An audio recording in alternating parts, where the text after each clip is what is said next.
পরে ফোন করছি। আচ্ছা ঠিক আছে, হয়ে যাচ্ছে, আমি পরে ফোন করছি, হয়ে যাবে। হ্যাঁ দাদা,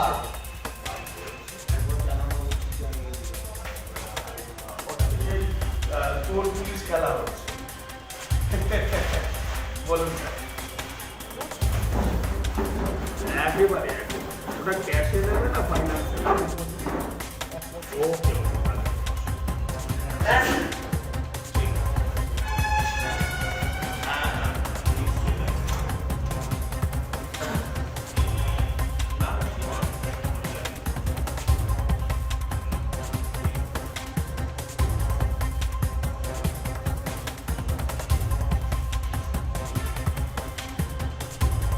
সোশ্যাল মিডিয়ায় যেটা ভাইরাল হয়েছে, আমার যতটুকু মনে হয় ওটা 2022 সালে মানে আগস্টের ছবি।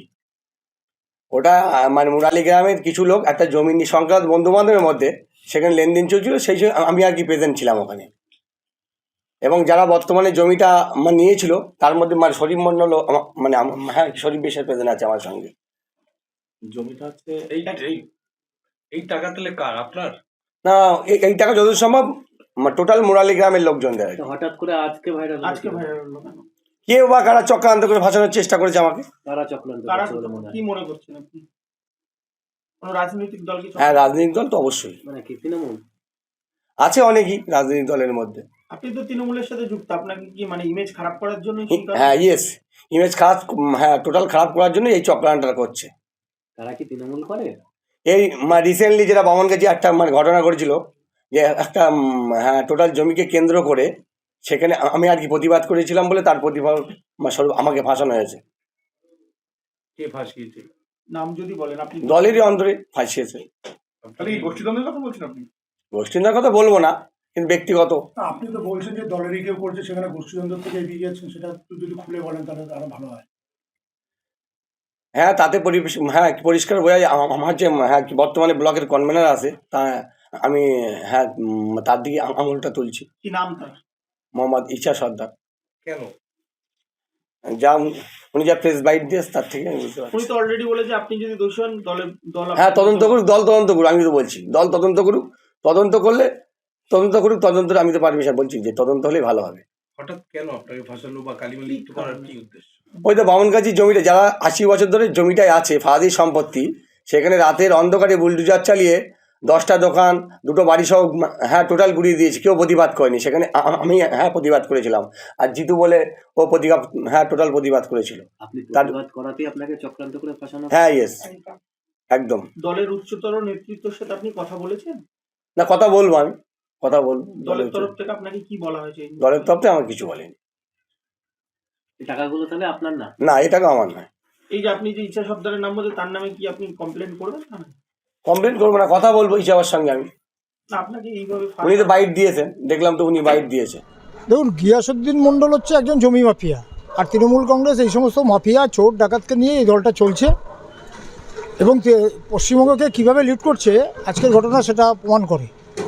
তৃণমূল কংগ্রেসের নেতারা এখন সমতলে থাকতে ভালোবাসে না, তারা এখন পাহাড়ের উপর থাকতে ভালোবাসে। যেখানেই দেখা যাচ্ছে যে পাহাড়, টাকার পাহাড়, সেখানেই তৃণমূল কংগ্রেসের নেতাদের দেখা যাচ্ছে। অনুব্রত মণ্ডল থেকে শুরু করে পার্থ চ্যাটার্জি আর সদ্য গিয়াসউদ্দিন মণ্ডল। সুতরাং এইভাবে যেভাবে জনগণের টাকা লুট করছে, এর নিন্দার কোনো ভাষা নেই।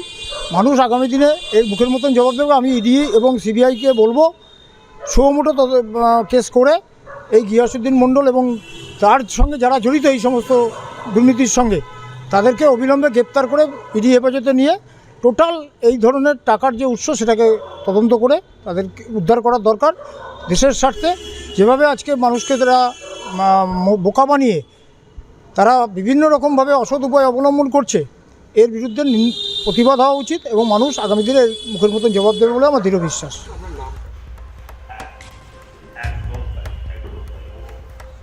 কবে আসবেন? কবে?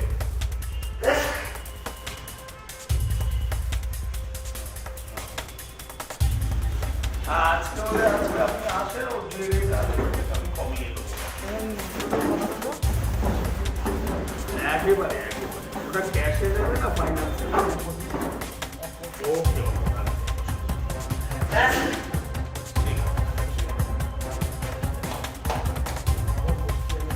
ঠিক আছে।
আমাদের ভিডিও ভালো লাগলে লাইক এবং শেয়ার করুন।